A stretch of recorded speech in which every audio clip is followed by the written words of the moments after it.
we are going to get right into the men. 12 men. Braden Rumpit will kick things off, the 24-year-old from New Zealand.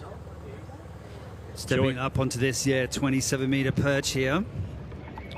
Yeah, so we're looking at 90 feet, right? So 90 feet up. Look at this thing, Joey. Thanks, man. It looks like an old candle. It's just like melting off the side. Exactly. It's almost identical to what we dove off in Thailand and Krabi in 2013. Yeah. Start list. Random start list, by the way, and then it'll go reverse order once we get into more competitions. The great Gary Hunt runs second.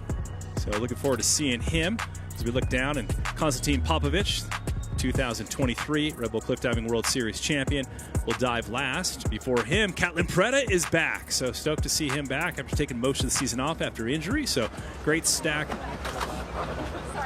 Great roster of talented men. Braden Rumpit. Here we go. Look at this. Let's just freeze this shot for a while. This is a beautiful location. It's unbelievable. Such an immense off the cliff takeoff. Sometimes they're diving from around about 24, 25 meters, but this is right up there. They're above 27 meters, about 27.5 meters from this incredible stalactite. It's an overhanging cliff face. Look at that.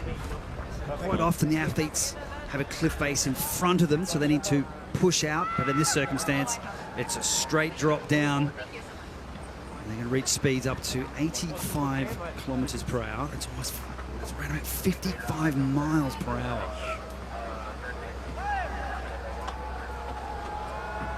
All right, Braden Rumpit will set the tone. Bit of a splash on that. We talked to Morgan earlier about the amount of training dives that all of the athletes get. One dive, maybe two. That's it. Yeah. That's all you got time for. Considering you've got that climb, the traverse, which takes 20 minutes.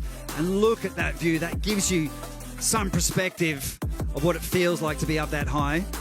And that feeling before the dive is nerve-wracking. So there's definitely a love-hate relationship with cliff diving, and Morgan touched on that, as well as did Kaylee Arnett. So you wake up in the morning, you feel nervous. I used to feel so nervous that I couldn't eat my breakfast.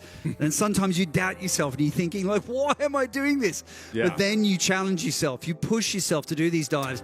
And if you do the dive well, you come out of the water and you say to yourself, that's why I do it, for that feeling after the dive. It's just nothing better. Well, since I've been working with you, I've never seen you miss a breakfast, so I think that must have been nerve-wracking back in the day. 45 for Rumpit. All the guys getting ready to drop in. Second round for the men.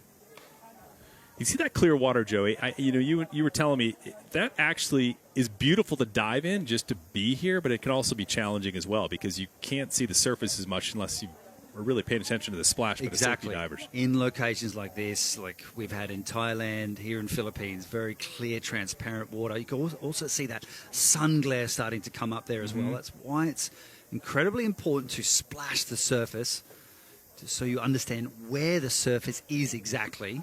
Braden Rumpit is the 24-year-old in his fourth World Series start. So what a location to go to in your fourth career World Series. Right. I'd be thanking whoever he got invited by. What an experience. Well, look at that, though. Proving why he should be here, ripping it into the lagoon. Braden Rumpit representing New Zealand. Braden Rumpit also showing off that flying position. Perhaps he didn't show that fly at the beginning of the dive for quite long enough, but he does live in Fort Lauderdale and they have a permanent high diving training facility there. So he's got a lot of airtime. He feels very confident on these types of heights.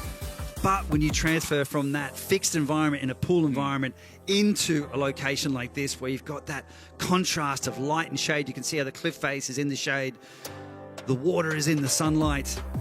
So the visuals in this sport are very difficult. And you'll see the more experienced divers who can cope with those different environments better.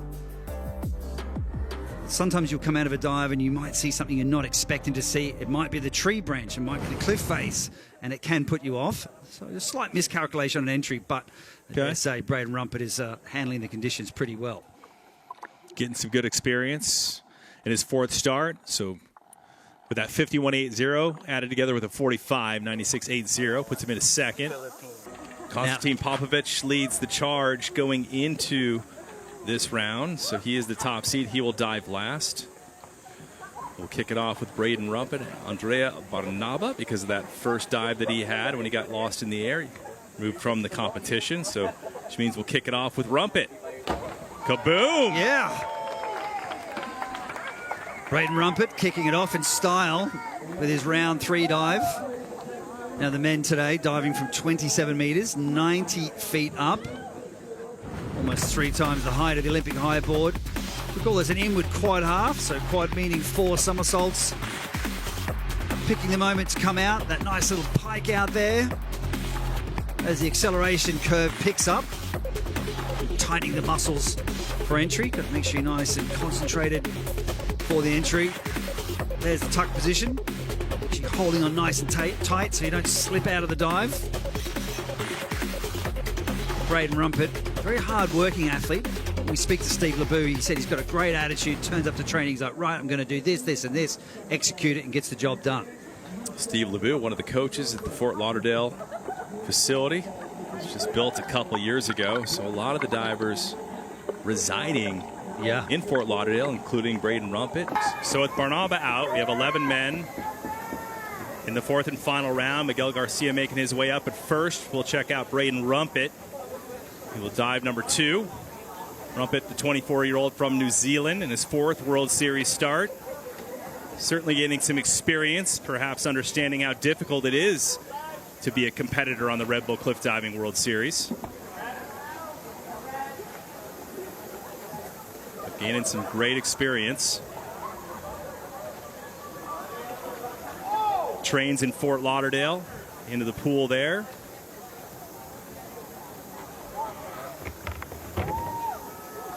So Rumpit getting busy on that dive. A bit of a splash, Joey, into the lagoon, into the salt water. A bit different than a pool in Fort Lauderdale.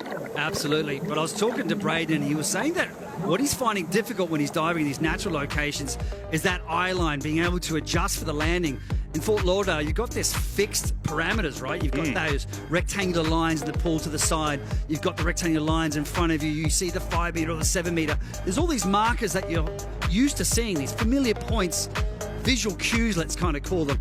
But with cliff diving, right, every time you go to a new location, it's completely different. You can be in the sun. We came out of the twist a little bit early there, right?